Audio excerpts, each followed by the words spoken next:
اس نے نظر اٹھا کر بھی اپنی ماں کی جانب نہیں دیکھا تھا۔ وجدان ایسا کیوں کہہ رہے ہو؟ کیا ہوا؟ سریا بیگم کی آواز رو دینے والی تھی۔ آپ کا دل تڑپ رہا تھا کہ کہیں اس کے دل کے اندر جو ڈر ہے وہ سچ ثابت ہونے والا ہے، کہ کہیں وجدان ان کی کالی حقیقت جان تو نہیں کیا؟ وجدان بنا کوئی جواب دیے تیزی سے چلتا ہوا سیڑھیاں پھلانگتے ہوئے اپنے روم کے جانے پڑ گیا تھا۔ زندگی میں پہلی بار ایسا ہوا تھا کہ چودھری وجدان بیگ اپنی ماں کا چہرہ دیکھ کر اس قدر غصے میں تھا کہ اس کا بس چلتا تو وہ خود کو اتنی اونچائی سے نیچے گرا تھا کہ اس کے جسم کے چتھڑے اڑ جاتے، اس کو دوسری سانس تک نہ آتی۔ یہ کاش اس کے سامنے کھڑی ہوئی ہستی اس کی ماں نہ ہوتی۔ پہلی بار اس نے شدت سے چاہا تھا، کاش وہ ایسا وہ اس عورت کا بیٹا نہ ہوتا۔ اگر سریا بیگم اس کی ماں نہ ہوتی تو شاید وہ اس کی جان لے لیتا۔ وجدان بیگ تو وہ شخص تھا جو اپنی ماں کا چہرہ دیکھ کر کھل جایا کرتا تھا۔ وہ اتنی محبت سے ساتھ اپنی ماں کے چہرے پر نظر ڈالتا تھا کہ دیکھنے والوں کو رشک آ جاتا تھا۔ وجدان ہمیشہ اپنی ماں کی جانب دیکھتے ہوئے اس حدیث مبارکہ کو ہمیشہ یاد رکھتا تھا، اپنی ماں کے چہرے پر محبت بھری نظر ڈالنے سے ایک مقبول حج کا ثواب ملتا ہے۔ وہ شدید ذہنی سٹریس کے ساتھ روم میں داخل ہوا تھا۔ سامنے ہی منت گہری نیند میں سو رہی تھی، جبکہ فجر اس کے پاس پریشان چہرہ لیے ہوئے بیٹھی تھی۔ وجدان نے آئیبرو اٹھا کر اشارے سے پوچھا تھا کہ منت کی کنڈیشن کیسی ہے؟ فجر بغیر جواب دیے اپنی جگہ سے اٹھ کر وجدان کے قریب آ کر کھڑی ہو گئی تھی۔ شاید وہ نہیں چاہتی تھی کہ منت اس کی آواز سے بے آرام ہو، کیونکہ منت کو بہت سی مشکل سے ڈاکٹر نے دوا دے کر سلایا تھا۔ منت کیسی ہے؟ وجدان نے آہستہ سے منت کی جانب اشارہ کرتے ہوئے پوچھا۔ بہت خراب حالت تھی، اسی لیے ڈاکٹر نے ان کو نیند کی دوا دی ہے۔ پچھلے 3-4 گھنٹوں سے سو رہی ہیں، مگر نیند میں بھی بہت بے چین سی ہو کر آپ کا ہی نام لے رہی ہیں۔ ڈاکٹر نے کہا کہ انہوں نے سٹریس بہت زیادہ لے لیا ہے۔ ڈاکٹر نے کہا کہ ان کا سو جانا بہتر ہے، اور ورنہ اگر یہ اسی طرح سٹریس میں مزید رہی تو ان کے دماغ کی نس بھی پھٹنے کا اندیشہ ہے۔ فجر نے ساری تفصیل بتائی تو وجدان نے آنکھیں بند کر کے گہرا سانس بھرا تھا۔ ٹھیک ہے، تم جا کر روم میں آرام کرو، میں فریش ہو کر اسے دیکھ لوں گا۔ پریشان مت ہونا، کچھ نہیں ہونے دوں گا تمہاری پیاری بہن کو۔ فجر کے سر پر ہاتھ رکھتے ہوئے تسلی بخش انداز سے کہا۔ فجر مسکرا کر ہاں میں سر کو ہلاتے ہوئے دروازے کی جانب بڑھی۔ فجر؟ وجدان کی آواز پر فجر نے پلٹ کر دیکھا تھا۔ جی بھائی؟ میں روم میں جا کر براق کو فون کر لیتا، اس وقت وہ بہت ٹوٹا ہوا ہے، اسے بہت ضرورت ہے تمہاری۔ بہت محتاط اور سنجیدہ لہجے میں بغیر فجر کی جانب دیکھے وجدان نے کہا، مگر بھائی بابا نے اپنی قسم دی ہے کہ میں سے کوئی رابطہ نہیں رکھوں۔ فجر کی درد زدہ منمنائی سی آواز وجدان کے سماعت سے ٹکرائی تھی۔ وجدان بھاری قدم اٹھاتے ہوئے فجر کے قریب آ کر کھڑا ہو گیا، ایک لمبی سانس کھینچتے ہوئے اس کے سر پر ہاتھ رکھا تھا۔ فجر، جہاں سے چاچو دیکھ رہے ہیں وہ باپ ہونے کے ناطے بالکل رائٹ ہے، مگر جہاں سے میں دیکھ رہا ہوں وہاں سے غلط براق بھی نہیں۔ فجر، کبھی کبھی کسی کی زندگی بچانے کے لیے کچھ قسمیں، کچھ وعدے توڑنے بھی پڑتے ہیں۔ تم اس سے دور رہو۔ دور ہو کر چاچو سے کیا وعدہ نبھا رہی ہو؟ مگر پلیز فون پر بات کر کے اس کو ہمت دو، اس کی ہمت ٹوٹ چکی۔ جب انسان کی ہمت ٹوٹ جاتی ہے تو کبھی بھی انسان اس قدر اذیت میں مبتلا ہو جاتا ہے کہ لوگ اس کی جان لے لیتے ہیں۔ فجر، براق کو مرنے کے لیے اکیلا مت چھوڑو۔ اس نے اپنی چھوٹی سی زندگی میں اس قدر دکھ دیکھ لیے ہیں کہ مجھے ڈر ہے کہ وہ مزید شدید دکھوں کا سامنا نہیں کر سکے گا۔ اس سے پہلے کہ وہ پوری طرح سے ٹوٹ جائے اور خود کو کوئی نقصان پہنچا لے، اس کا ہاتھ تھام لو اور اسے یقین دو کہ تم ہو اس کے ساتھ، کیونکہ اس وقت اسے صرف تمہارے ساتھ کی ضرورت ہے۔ وجدان نے ایک ایک لفظ بہت ٹھہراؤ سے کہا تھا، جس کا مفہوم فجر کو بخوبی سمجھ آ رہا تھا۔ نم آنکھوں سے اس نے ہاں میں سر کو ہلاتے ہوئے براق سے بات کرنے کے لیے حامی بھری تھی۔ وہ کیسے بتاتی؟ وہ تو خود بھی براق سے بات کرنا چاہتی تھی، مگر اپنے بابا کے دیے ہوئے وعدے کو توڑنا بھی نہیں چاہتی تھی۔ مگر وجدان کی باتوں نے اسے ہمت دی تھی۔ ٹھیک ہے، شاباش، جاؤ۔ فجر روم میں جا چکی تھی۔ وجدان نے ایک نظر اپنے یار پر ڈالی تھی، جو زرد رنگت کے ساتھ نڈھال بستر پر پڑی تھی۔ وجدان نے اپنا نائٹ سوٹ نکالتے ہوئے واش روم کا رخ کیا۔ پچھلے 10 دنوں سے اس نے کپڑے چینج نہیں کیے تھے، اس کی حالت کافی خراب تھی۔ ایسی حالت میں وہ منت کے نزدیک نہیں جانا چاہتا تھا۔ فریش ہونے کے بعد منت کے پاس آنے کا ارادہ لیے واش روم کی جانب بڑھ گیا تھا۔ وریشا آج خود کو اپنی ہی نظروں میں گراتے ہوئے حماد کے لیے تیار ہو کر ایک نیم دراز لباس پہنے ہوئی تھی۔ وریشا اس کی برتھ ڈے کا بیوٹیفل انتظام کیے ہوئے تیار بیٹھی تھی کہ کب حماد آئے اور وہ اپنے دل کے ارمان پورے کر سکے۔ کچھ لڑکیاں سمجھتی ہیں کہ ہر مرد صرف جسم کا بھوکا ہوتا ہے، مرد کو جسم سے لبھایا جا سکتا ہے، مگر شاید سب مرد ایک جیسے نہیں ہوتے۔ کچھ مرد جسم کو نہیں بلکہ محبت کے رشتوں اور احساسات کو ترجیح دیتے ہیں، جیسے کہ حماد کاظمی۔ حماد کو جب سے پیار میں چوٹ ملی تھی، وہ پاکستان سے واپس ترکی آ گیا تھا۔ وہ پاکستان میں رہ کر خود کو منت کے گھر جانے سے نہیں روک پاتا تھا۔ وہ جب منت کے گھر جاتا تھا، منت کو وجدان کے ساتھ دیکھ کر وہ سہ نہیں پاتا تھا۔ منت کو وجدان کے ساتھ دیکھ کر اس کے دل میں آگ لگ جاتی تھی، جبکہ وہ اچھی طرح سے جانتا تھا کہ منت وجدان سے بہت پیار کرتی ہے۔ منت کا پیار منت کی آنکھوں سے نظر آتا تھا، اور وجدان کی جنونیت سے تو وہ پہلے سے ہی اچھی طرح سے واقف تھا۔ وجدان تو ہمیشہ سے منت کے لیے پاگل تھا، اتنا پاگل کہ اس نے راتوں رات نکاح کر لیا، کھڑے کھڑے رخصتی کر لی، اور منت کے گرد اس نے اپنی محبت کا حصار اس قدر مضبوط بنا رکھا تھا کہ چاہ کر بھی حماد کے دل کی آواز منت کے دل تک نہیں پہنچ سکتی تھی۔ خود کو مزید تکلیف سے بچانے کے لیے وہ ترکی واپس آ گیا تھا، مگر یہاں پر ہمیشہ کی طرح وریشہ اس کا پیچھا نہیں چھوڑتی تھی۔ وریشہ جو حماد کے ماموں کی بیٹی تھی، دونوں نے مل کر اپنی پڑھائی مکمل کی تھی۔ وریشہ بھی پیشے سے وکیل تھی۔ حماد پر اس کے ماموں کے بہت سارے احسانات تھے۔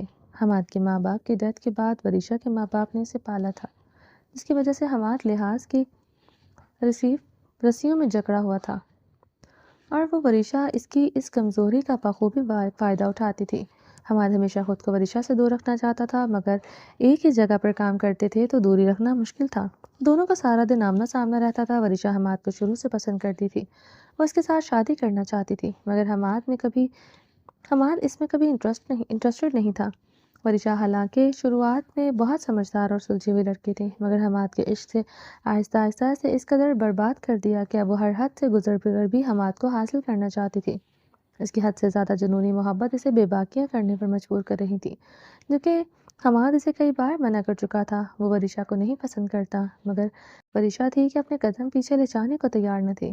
آج بھی اس نے جھوٹ بولا تھا کہ وہ ہوٹل روم میں پھنس کر گئی ہے، تو حماد کو اس نے ایمرجنسی میں بلوایا تھا، جبکہ اس کے ارادے کچھ اور تھے۔ ترکی کے آزاد ماحول میں رہتے ہوئے وریشہ پر ماں باپ کی طرف سے کوئی پابندی عائد نہیں تھی۔ وہ کام کے بعد اپنا زیادہ تر وقت ہوٹل روم میں گزارتی تھی۔ پیسے کی کوئی کمی نہیں تھی۔ لباس ایسا تھا کہ شرم کو بھی شاید کچھ دیر کے لیے شرم آ جاتی۔ جس طرح کا لباس پہن کر وہ حماد کو ہوٹل روم میں ویٹ کر رہی تھی، بلیک کلر کی بریک اسٹریپ والی نائٹی نما ڈریس پہنے ہوئی تھی۔ شاید اسے اتنے پر صبر نہیں آیا تھا۔ بلاؤز کا ہاف حصہ بھی نیٹ سے بنا ہوا تھا، ریشمی سلکی بالوں کو اسٹریٹ کر کے کمر پر آبشار کی طرح کھلا چھوڑا ہوا تھا۔ کانوں میں نفیس ڈائمنڈ کے چھوٹے چھوٹے ایئر رنگز پہنے ہوئے تھے، ہونٹوں کو ریڈ بولڈ لپسٹک سے سجائے ہوئے بہت ہاٹ بیوٹیفل لگ رہی تھی۔ لمبے ناخنوں پر سیم کلر کے نیل پینٹ لگے ہوئے گورے مخملی ہاتھ حماد کو اپنی دسترس میں لینے کے لیے بےتاب تھے۔ بریک اسٹرپ والی ہائی ہیل پہن کر ٹک ٹک کرتی ہوئی روم کے اندر ادھر ادھر جا کر بے قراری سے حماد کا انتظار کر رہی تھی۔ خوبصورت بڑے سے روم کے اندر رکھے ہوئے بیڈ کے اوپر سفید مخملی چادر بچھی ہوئی تھی، جس پر گلاب کی پتیاں ڈال کر روم کے ماحول کو رومانٹک بنایا گیا تھا۔ روم میں رکھے ہوئے ڈریسنگ اور سائڈ ٹیبل پر کینڈلز جل رہی تھیں۔ روم میں صرف کینڈلز کی روشنی تھی۔ رومانٹک مدھم سی خوشبو نے پورے روم میں رومانٹک ماحول میں بدل دیا تھا۔ اسکرین پر چلتے ہوئے سانگ کو سن سن کر وریشہ اس قدر بےتاب تھی کہ کس کا بس چلتا تو وہ خود کو جاگر حماد کو اپنی دسترس میں لے آتی۔ اس نے آج دل میں سوچ رکھا تھا کہ آج کی رات وہ حماد کو اپنا بنا کر رہے گی۔ اپنے جنون میں وہ پاگل ہو کر صحیح اور غلط کا فیصلہ تک بھول گئی تھی۔ ایک مسلمان فیملی سے تعلق رکھنے والی وریشہ نے اپنا ارادے بے حیائی سے لبریز کیے تھے۔ وہ محبت کو حاصل کرنے کے لیے اپنے قدم گناہوں کی جانب لے جا رہی تھی۔ روم کے دروازے پر ٹھک ٹھک کی آواز سن کر وریشہ ہائی ہیل سے ٹک ٹک کرتی ہوئی دروازے کی جانب جا رہی تھی۔ دروازے کے ہینڈل گھما کر کھولتے وہ سائڈ پر ہو گئی تھی۔ حماد جینس کی پینٹ کے اوپر وائٹ کلر کی خوبصورت ٹی شرٹ پہنے ہوئے جلدی سے اندر داخل ہوا۔ وریشہ کیا ہوا؟ کیسے گری تم؟ بولتے ہوئے آخری الفاظ پر اس کی آواز مدھم ہو گئی تھی، کیونکہ روم کا ماحول دیکھ کر تو بالکل نہیں لگ رہا تھا کہ وریشہ گری ہے۔ حماد پہلی نظر میں وریشہ کے ناپاک ارادوں کو سمجھ گیا تھا۔ وریشہ چھوٹی موٹی بے حیائی کی حرکتوں سے پہلے بھی حماد کو اپنی جانب اکساتی تھی، مگر آج حماد کی سوچ سے کہیں زیادہ ناپاک ارادے لیے حماد کو یہاں بلایا گیا تھا۔ تم سے یہ کہنا، یہ شام ہمیں دے دو، کچھ بھی قطع کر لو، الزام ہمیں دے دو۔ روم بجتے سونگ کو سن کر حماد کو شرمندگی محسوس ہوئی تھی۔ حماد کو جیسے ہی وریشہ کے ناپاک ارادے سمجھ میں آئے تو اس نے اپنے قدم واپس روم سے باہر جانے کے لیے اٹھائے تھے۔ اس سے پہلے کہ وہ روم سے باہر نکلتا، وریشہ نے دروازے کو پاؤں کی ٹھوکر لگا کر بند کر دیا۔ وہ دونوں بازو پھیلائے بے باکی سے جسم کی نمائش کرتے ہوئے دروازے کے آگے کھڑی ہو گئی تھی۔ Varisha, disgusting, I can't believe a woman can stop that low. محبت اور جنگ میں سب جائز ہوتا ہے، وریشا نے بے باکی سے کہتے ہوئے قدم بڑھا کر بازو اس کے گلیس میں ڈالتے ہوئے بولی۔ غلط میں ایسی کسی فضول بات کو نہیں مانتا، نہ تو اس بے حیائی کو محبت کہتے ہیں اور نہ ہی ہم کوئی جنگ لڑ رہے ہیں۔ اس کے بازو گلے سے نکال کر اسے خود سے دور کرتے ہوئے اپنی نظریں سائڈ پر مرکوز کیے ہوئے تھا۔ اسے نیم دراز بے حیائی والے لباس میں دیکھ کر شاید شدید غصہ آ رہا تھا، جس کو اس نے بمشکل ضبط کر رکھا تھا۔ حماد تم بہت ان رومانٹک ہو، اس لیے یہ سب باتیں فضول لگتی ہیں، مگر کوئی بات نہیں، میرے ساتھ رہو گے تو رومانس کے ہر ورک کو اچھی طرح سے پڑھا دوں گی۔ آج تمہاری برتھ ڈے ہے، مگر گفٹ مجھے چاہیے۔ وہ حماد کے ہاتھ کو تھامے ہوئے لبوں سے لگا گئی۔ حماد اس کی اس حرکت کے لیے تیار نہیں تھا۔ اس نے جھٹکتے ہوئے اپنا ہاتھ وریشا کے ہاتھ سے چھڑوا لیا تھا۔ شرم کرو، کچھ تو شرم کرو وریشا، کیوں خود کو اتنا گرا رہی ہو؟ ہم بہت اچھے دوست ہیں اور میں کوئی ایسا الفاظ منہ سے نہیں نکالنا چاہتا جس سے ہماری دوستی شرمندہ ہو جائے۔ وہ پیچھے ہوتا ہوا نظر چکائے کھڑا تھا۔ وریشا کے حلیے کو دیکھ کر حماد کی ہمت ہی نہیں ہو رہی تھی کہ وہ نظریں بھر کر وریشا کی جانب دیکھے، جو اس نے بہت اچھی دوست تھی۔ حماد، اذلان اور وریشا ان تینوں کی اکٹھے پڑھائی کی تھی اور تینوں بہت اچھے دوست تھے۔ تینوں پیشے سے وکیل تھے اور تینوں کی آپس میں بہت بنتی تھی۔ ایک وقت تھا کہ حماد، وریشا اور اذلان کی باتیں ختم ہی نہیں ہوا کرتی تھی، مگر جب سے وریشا حماد کی محبت کی جنونیت میں پڑی، آہستہ آہستہ وریشا بدلتی چلی گئی اور اس حد تک بدل گئی کہ آج حماد وریشا سے دوستی بھی نہیں رکھنا چاہتا تھا۔ وہ وریشا سے دور رہنے لگا تھا۔ اب تو وہ اپنے ماموں کے گھر بھی بہت کم جایا کرتا تھا، حالانکہ وہاں پر اس نے اپنا سارا بچپن گزارا تھا۔ ماشاءاللہ سے حماد اب اچھا کمانے لگا تھا، ایک قابل وکیل تھا تو اس نے اپنا گھر لے لیا، حالانکہ اس کے ماموں نے اس سے بہت کہا کہ اتنے بڑے گھر میں صرف وہ 3 لوگ رہتے ہیں، وہ اور وریشا بھی گھر کم آتی ہے، تو کیا ضرورت ہے اسے گھر لینے کی؟ مگر حماد نے معذرت کرتے ہوئے وہ گھر چھوڑ دیا تھا تاکہ وریشا سے جان چھوٹ جائے، مگر وریشا حماد کے بارہا اگنور کرنے پر بھی اس سے پیچھا نہیں چھوڑ رہی تھی۔ وریشا نے بھی گھر سے باہر تب سے رہنا شروع کیا تھا جب سے حماد نے گھر چھوڑا تھا۔ اسے اپنا گھر اچھا نہیں لگتا تھا، اس کی ہر یاد میں حماد تھا۔ وریشا نے حماد کے قریب ہی اپنا ہوٹل روم بک کروا رکھا تھا تاکہ وہ ہر وقت حماد کے قریب ہی رہ سکے۔ صرف 4-5 منٹ کا سفر تھا، جبکہ اس کے گھر سے حماد کے گھر کا سفر 1.5 گھنٹے کا تھا، تو وریشا کو ہرگز قبول نہ تھا کہ وہ حماد سے اتنی دور رہتی۔ حماد، تم ایسے نہیں جا سکتے، میں نے تمہارے لیے اتنی محنت سے یہ ساری ڈیکوریشن کی ہے، کیا میرا اتنا حق نہیں کہ میں تمہاری برتھ ڈے سیلیبریٹ کر سکوں؟ حماد میں اتنی ہمت نہیں تھی کہ وہاں پر رکے۔ جس دوست کو ہمیشہ حماد کے لیے احترام کی نظروں سے دیکھا تھا، وہ دوست آج محبت کی لہروں میں ڈوب کر شاید یہ تک بھول چکی تھی کہ وہ ایک لڑکی ہے۔ وہ جانے کے لیے تیز قدموں سے دروازے کی جانب بڑھا تھا، جبکہ وریشا نے اس کا ہاتھ مضبوطی سے تھام کر اسے جانے سے روک رکھا تھا۔ وریشا، تمہیں میری برتھ ڈے سیلیبریٹ کرنے کا حق ہے اگر تم دوست بن کر میری برتھ ڈے سیلیبریٹ کرنا چاہتی ہو تو، مگر وریشا، تم ہماری دوستی کے بیچ میں جو عزت کی لائن ہے اسے کراس کر رہی ہو، یہ میں ہرگز نہیں ہونے دوں گا۔ اس کے ہاتھ کو سختی سے پکڑ کر اپنی کلائی چھڑواتے ہوئے اس کی آنکھوں میں گھور کر دیکھا تھا۔ میں کوئی لائن کراس نہیں کر رہی ہوں، میں تم سے پیار کرتی ہوں اور تم کب سے جاہلوں والی سوچ رکھنے لگے ہو؟ اس کے قریب ہوتے ہوئے اس کے سینے پر ہاتھ رکھنا چاہتی تھی، جبکہ حماد اس سے دور ہوتا جا رہا تھا۔ حماد، تم پڑھے لکھے ماڈرن ہو اور میرا نہیں خیال کہ میں کچھ غلط کر رہی ہوں۔ وہ آنکھوں میں آنکھیں ڈال کر اپنی بے حیائی کو ماڈرن ہونے کا نام دے رہی تھی۔ حماد چہرے کو نفی میں ہلاتے ہوئے ٹھنڈی آہ بھر کر رہ گیا تھا۔ وریشا، ردا حسن شاہ، مجھے ایک وہ لمحہ یاد کروا دو جب کبھی میں نے تم سے یہ کہا ہو کہ میں ماڈرن ہوں اور مجھے ماڈرن سوچ رکھنے والی لڑکیاں پسند ہیں۔ حماد نے غصیلی نظروں سے دیکھتے ہوئے لفظ کو چبا کر کہا تھا۔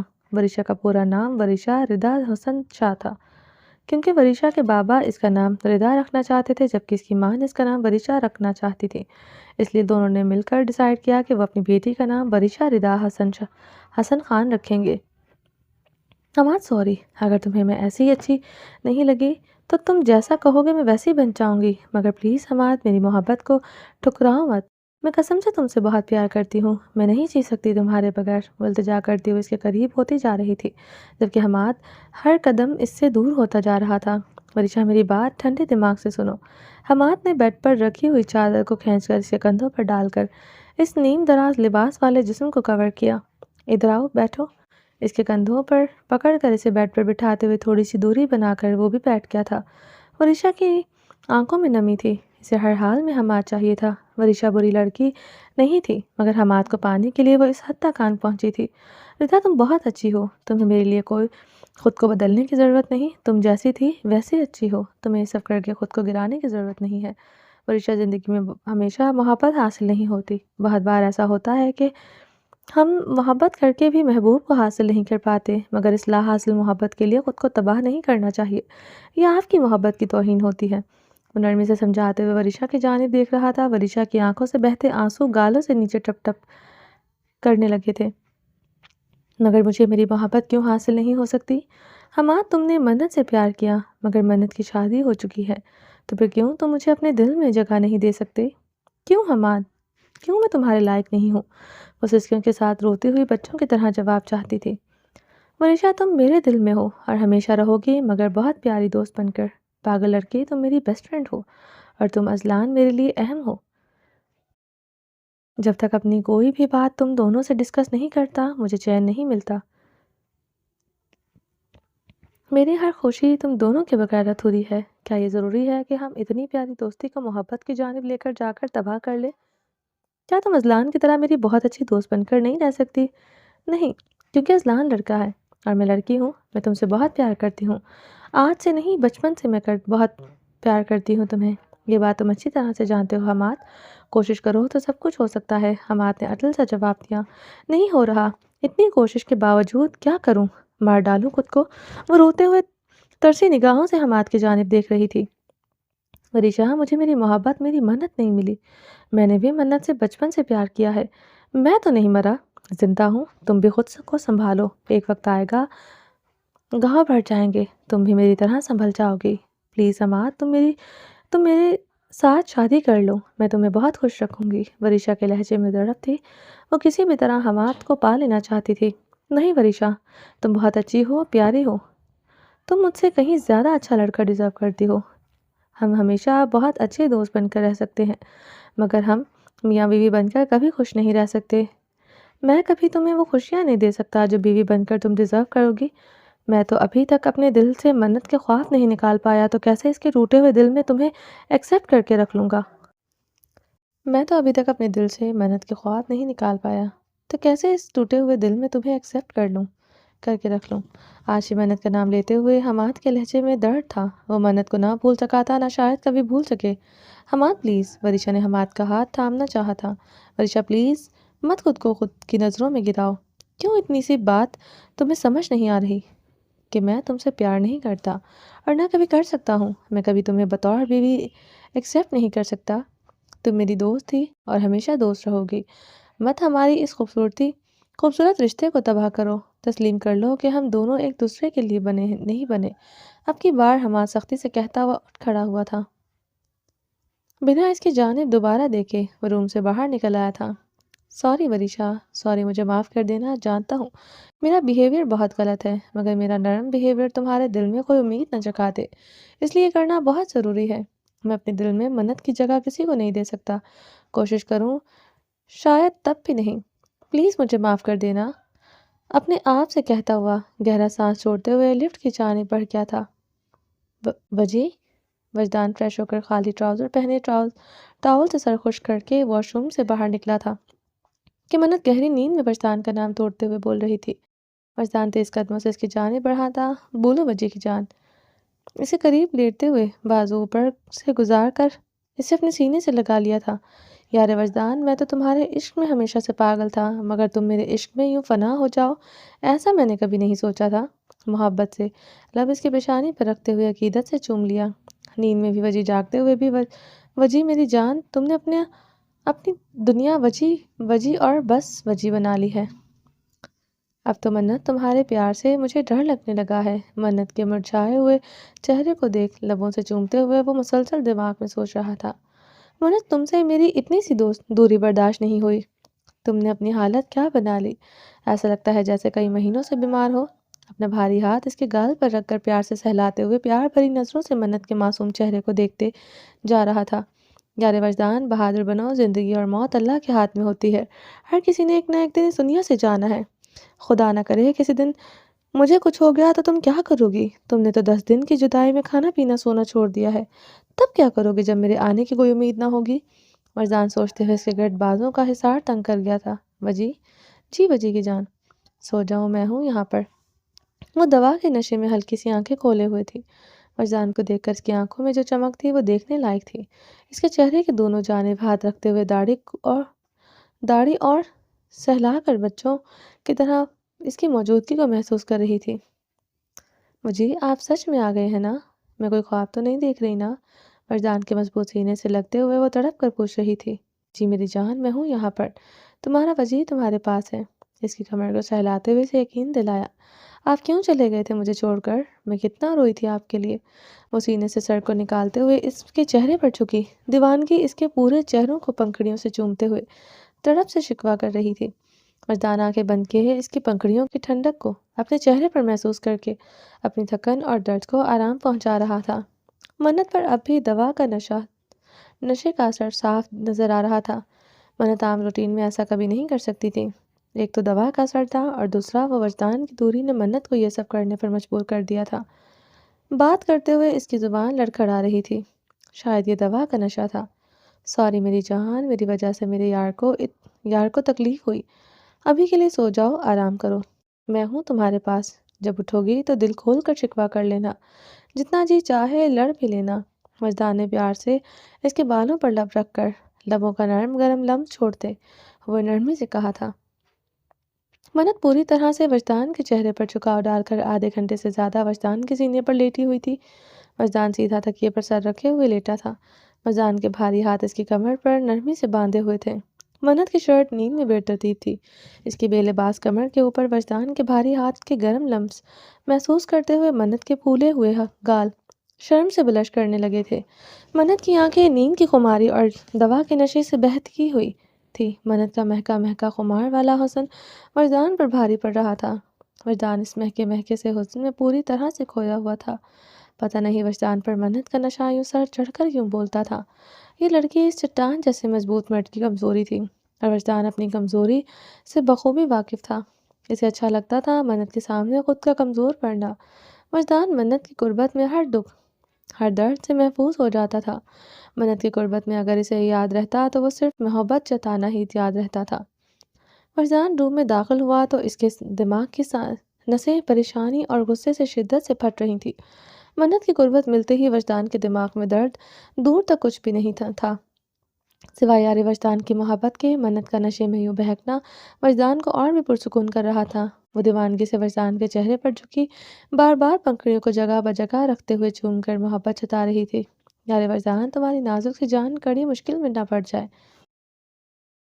منت مت تنگ کرو، تمہیں آرام کی بہت ضرورت ہے، سو جاؤ میری جان، ورنہ ایسے جان نکالوں گا تمہاری دوائی والا سارا نشہ اتر جائے گا۔ وہ دھوشی سے اس کی گردن میں چہرہ چھپاتے ہوئے گردن پر نرم گرم لمس چھوڑتے ہوئے بہکنے لگا تھا۔ نہیں، آپ سو جائیں، مجھے آپ کو بہت سارا پیار کرنا ہے۔ نیند کی ہیوی ڈوز اس پر کافی گہرا اثر دکھا رہی تھی۔ وہ بنا سوچے بنا شرمائے اپنے دل کی بات وجدان پر بیان کرتی جا رہی تھی، اور وجدان جو ہمیشہ اس کی حسن کی تاب نہ لاتے ہوئے اس کی قربت میں بہکتا جا رہا تھا۔ اس کے لبوں سے محبت کے کھلے اظہار کو سن کر وجدان کے نابی لب مسکرانے لگے تھے۔ پیار تو مجھے بھی کرنا ہے، میں کیوں سو جاؤں میری مدہوش بیوی؟ وجدان لبوں سے کروٹ لیتا ہوا نرمی سے جس کے اوپر آ گیا تھا۔ منت کے نازک سے وجود کا اپنے نیچے گرتا چلا گیا تھا۔ اس کی گردن پر جھکنے لگا تھا۔ اس کی مخملی دودھیا گردن کو شدت سے چومتے ہوئے پنک مہریں ثبت کرتا چلا جا رہا تھا۔ منت گہری سانس لیتی وجدان کی کمر پر دونوں ہاتھ رکھے ہوئے تھی۔ کوئی مزاحمت، کوئی رکاوٹ کھڑی نہیں کر رہی تھی۔ وجدان اس کی ان 10 دنوں کی دوری کو منت نے شدت سے محسوس کیا تھا۔ وہ بہت تڑپتی تھی وجدان کے لیے۔ اس کی تڑپ اس کی بے قراری کو صاف وجدان کی قربت سے ہی سکون پہنچا سکتی تھی، اور مقابل کی حالت بھی منت سے مختلف نہ تھی۔ منت کی تیز ہوتی سانسوں کو دیکھ کر وجدان کے نابی لب مسکرائے تھے۔ اس کی نازک سی پنکھڑیوں پر شدت سے لب رکھتے ہوئے قید میں لے لیا تھا۔ منت کی سانسیں نہ رکی اس ڈر سے کچھ دیر کے لیے لبوں کو آزادی بخشتے ہوئے منت کی بند آنکھیں اور تیز سانسوں کو گہری نظروں سے دیکھ کر مسکراتا ہوا ایک بار پھر سے اس کے ہونٹ پر جھکا تھا۔ نچلے کنارے کو گرم لبوں کی قید میں لیے نمی کے قطروں کو صفائی سے اپنے اندر انڈیلتا چلا جا رہا تھا۔ منت کے ہاتھ وجدان کی شرٹ لیس کمر پر سختی سے رکھے ہوئے تھے۔ منت کے ہونٹوں کو اس شدت سے وجدان نے لبوں میں دبا رکھا تھا کہ نہ چاہتے ہوئے بھی آج وجدان سے وہ ہوا جو گستاخی وہ کبھی اپنے یار کی پنکھڑیوں کے ساتھ نہیں کرتا تھا۔ منت کی نچلی نازک باریک پنکھڑی پر وجدان کے دانتوں نے گہرا کٹ لگا دیا تھا جس سے خون کی بوندیں ابھر آئی تھیں۔ خون کی بوندیں اس کی پنکھڑیوں پر ٹھہری ہوئی تھیں۔ ریڈ خون کی بوندیں پنکی گورے مخملی ہونٹوں پر ٹھہر کر خوبصورت اور دلکش بنا رہی تھی۔ وجدان نے آنکھیں بند کر کے اس سر کو جھٹکا دیا تھا۔ اس نے شرمندہ نگاہوں سے منت کی جانب دیکھا مگر اس کے چہرے پر درد کے کوئی تاثرات نہیں تھے۔ وہ اس قدر بے چین تھی اپنے وجی کی محبت بھری غربت کے لیے۔ اس نے ذرا سی بھی مزاحمت نہیں کی اور نہ ہی درد کا احساس دلایا۔ وہ آنکھیں بند کیے گہری سانس لیتے ہوئے پرسکون چہرے سے لپٹی ہوئی تھی۔ یار وجدان قربان جاؤں تیری محبت کے اداؤں پر، مسکراتے ہوئے سوچ کر اس کی پنکھڑیوں پر واپس چکا تھا۔ خون کی بوندوں کو لبوں سے چنتے ہوئے وہ بے قراری سے اس کو خود میں سمیٹتا چلا گیا تھا۔ شرٹ کو اس کے مخملی وجود سے ہٹاتے ہوئے اس کی دھڑکنوں پر جھکنے لگا تھا۔ دھڑکنوں کے اطراف میں ٹھنڈے ہاتھ سختی سے رکھتے ہوئے منت کو سسکنے پر مجبور کر گیا۔ نرم مخملی دھڑکنوں کو لبوں میں نرمی سے دباتے بے قراری سے نمی کو گلے میں اتارتا گلے کو سیراب کر رہا تھا۔ منت کی سسکیاں بڑھنے لگی تھی۔ منت کی دھڑکنوں سے بیلی بٹن تک اس کے لبوں کی گستاخیاں شدتوں میں بدلتی چلی گئی تھی۔ اس کو شدتوں کی سخت بارش میں بھگوتا جا رہا تھا۔ منت کی سسکیاں مزید تیز ہونے لگی تھی۔ ایک دوسرے کی قربت میں دونوں کو سکون مل رہا تھا۔ دونوں ایک دوسرے کی قربت میں ہر دکھ پریشانی کو بھلائے ہوئے تھے۔ ایک دوسرے سے لپٹے ہوئے دو جسم ایک جان بن کر ایک دوسرے کی روح میں اترتے چلے جا رہے تھے۔ محبت کا خوبصورت جوڑا نہیں جانتا تھا کہ آنے والا وقت ان کے لیے کون سا کڑا امتحان تیار کیے ہوئے تھا۔ وقت کا کون سا قہر ان پر ٹوٹنے والا تھا۔ نہیں جانتے تھے کہ قسمت ان سے ناراض ہو چکی ہے۔ کل کی صبح ان کے لیے جدائی کا طوفان لے کر آئے گی۔ اس بات سے یہ محبت کے پرندے ناواقف تھے۔ سر بہرام پاشا آپ سے ملنا چاہتا ہے۔ وہ جیل میں بار بار آپ سے ملنے کی ضد کر رہا ہے۔ رحمت اللہ مؤدبانہ انداز میں کمر پر ہاتھ رکھے ہوئے براق تک بہرام کا پیغام پہنچا رہا تھا۔ براق جو لبوں میں سگریٹ دبائے ہوئے سرخ آنکھوں سے کھڑکی کے باہر دیکھ رہا تھا، اس کی آنکھوں میں ویرانی ہی ویرانی نظر آ رہی تھی۔ ملوں گا، ضرور ملوں گا، مگر ابھی نہیں۔ اس شخص نے میرا جینا جتنا قیمتی اثاثہ مجھ سے چھینا ہے، اس کے لیے میں کبھی اس کو معاف نہیں کر سکتا۔ اس کو تڑپ تڑپ کر مرنا ہوگا۔ پہلے مجھ سے ملنے کے لیے تڑپے، پھر زندگی کے لیے تڑپے، پھر سانسوں کے لیے تڑپے۔ اتنا تڑپاؤں گا تڑپ کو بھی خوف محسوس ہونے لگے گا اس کی تڑپ دیکھ کر۔ ہر لمحہ مرنے کی دعا کیا کرے گا، مگر میں اس کو مرنے نہیں دوں گا۔ جی سر، جو آپ کا حکم۔ سر آپ کے لیے کچھ کھانے کو بھجواؤں؟ آپ نے صبح سے کچھ نہیں کھایا۔ رحمت اللہ براق کی حالت دیکھ کر بہت پریشان تھا۔ براق خود کو کمرے کی حد تک محدود کر رکھا تھا۔ نہ کھانے کا ہوش تھا، نہ پینے کا ہوش۔ ہر وقت سگریٹ لبوں میں دبائے ہوئے نہ جانے کیا سوچتا رہتا تھا۔ نہیں رحمت اللہ، تم جاؤ آرام کرو، مجھے کچھ چاہیے ہوگا تو میں تمہیں فون کر دوں گا، فی الحال مجھے آرام چاہیے۔ سپاٹ چہرے میں بغیر رحمت اللہ کو دیکھے وہ کھڑکی سے باہر دور تک نظریں گاڑے ہوا تھا۔ جی سر، جیسے آپ کی مرضی۔ رحمت اللہ ہمیشہ کی طرح بادب ملازم کی طرح وہاں سے چلا جا چکا تھا۔ ایک ہاتھ کمر پر رکھے ہوئے دوسرے ہاتھ سے سگریٹ کے بڑے بڑے کش لگا رہا تھا۔ یہ سگریٹ اس دکھ کی گھڑیوں میں اس کا واحد سہارا تھی۔ اس کے دماغ میں فجر کے ساتھ گزارے ہوئے وقت کی یادیں تھیں اور دل میں اپنی پیاری ماں، اپنی جنت کو کھو دینے کا شدید درد تھا۔ یہ دونوں چیزیں اس کے لیے موت سے زیادہ بدتر تھیں۔ پتہ نہیں وہ کتنی دیر تک یوں کھڑکی کے سامنے ویران آنکھیں لیے کھڑا رہتا کہ فون پر آتی ہوئی رنگ ٹون نے اسے اپنی طرف متوجہ کیا۔ کھڑکی سے قدموں کو ہٹاتے ہوئے وہ موبائل کی جانب بڑھا تھا۔ شیشے کے ٹیبل سے چمچماتا آئی فون اٹھا کر اسکرین کو دیکھا تھا۔ براق کی آنکھوں کی چمک اور لبوں کی مسکراہٹ بتا رہی تھی کہ آنے والا فون فجر کا ہے۔ فون کان کو لگاتے ہوئے بڑی محبت سے، شدت اور طلب کے ساتھ فجر کا نام پکارا تھا۔ آنکھیں بند کیے فجر کی آواز کا منتظر تھا۔ وہ فجر کی آواز سننے کے لیے بے قرار تھا۔ فجر پلیز بولو، مجھے تمہاری آواز سننی ہے۔ وہ آنکھیں بند کیے شدت سے بولا تھا۔ اس سے پہلے وہ کچھ کہتا فجر نے کال کو ویڈیو کال میں کنورٹ کر دیا۔ براق نے اسکرین کو جیسے ہی اپنے سامنے کیا، فجر بلیک کلر کا کرتا شلوار میں ملبوس اسکرین پر نظر آئی۔ اس کا شفاف چہرہ دیکھ کر براق کے دل نے شدت سے چاہا کہ فجر کو موبائل سے نکال کر اپنے سینے سے لگا لے، اپنی باہوں کے حصار اتنا تنگ کر لے کہ کوئی اس کی فجر کو اس سے چھین نہ سکے۔ فجر کے چہرے کو دیکھ کر بھی براق کو اندازہ نہیں ہو رہا تھا کہ فجر اس کے لیے کتنی بے چین ہے۔ کیسے ہیں آپ؟ مدھم سی آواز نے پوچھا۔ بہت تکلیف میں ہوں، تمہاری ضرورت ہے، آ جاؤ میرے پاس۔ فجر پلیز آ جاؤ، تمہاری دوری مجھ سے برداشت نہیں ہو رہی۔ فجر زندگی نے اتنے غم دیے ہیں کہ اب اور سہنے کی ہمت نہیں ہے۔ میری زندگی کی واحد خوشی تم ہو، پلیز پلیز ساتھ آ جاؤ میرے پاس۔ تم کہو تو میں آ کر تمہارے پاپا کے قدموں میں گر جاؤں گا، جھولی پھیلا کر تمہیں ان سے مانگ لوں گا، ان سے کہوں گا کہ جس طرح میں نے تمہیں مارا ہے وہ بھی مجھے مار کر میری کھال ادھیڑ دیں، مگر تمہیں مجھ سے دور مت کریں۔ میں ہر سزا کے لیے تیار ہوں، وہ بے بسی سے بول رہا تھا، اسکرین پر ہاتھ رکھتے ہوئے فجر کے چہرے کو چھو کر محسوس کرنے کی کوشش کر رہا تھا۔ اس وقت براق کی حالت قابل رحم تھی۔ کچھ تو بولو، مجھے تمہاری آواز سننی ہے پلیز، التجائی انداز سے بولتے ہوئے چھپ کر اپنے لب اسکرین پر رکھتے ہوئے آنکھیں بند کیے ہوئے کچھ دیر فجر کے چہرے کو دل کی گہرائیوں سے محسوس کرتے ہوئے اسکرین سے پیچھے ہٹا تھا۔ چلیں جی، باقی کا نیکسٹ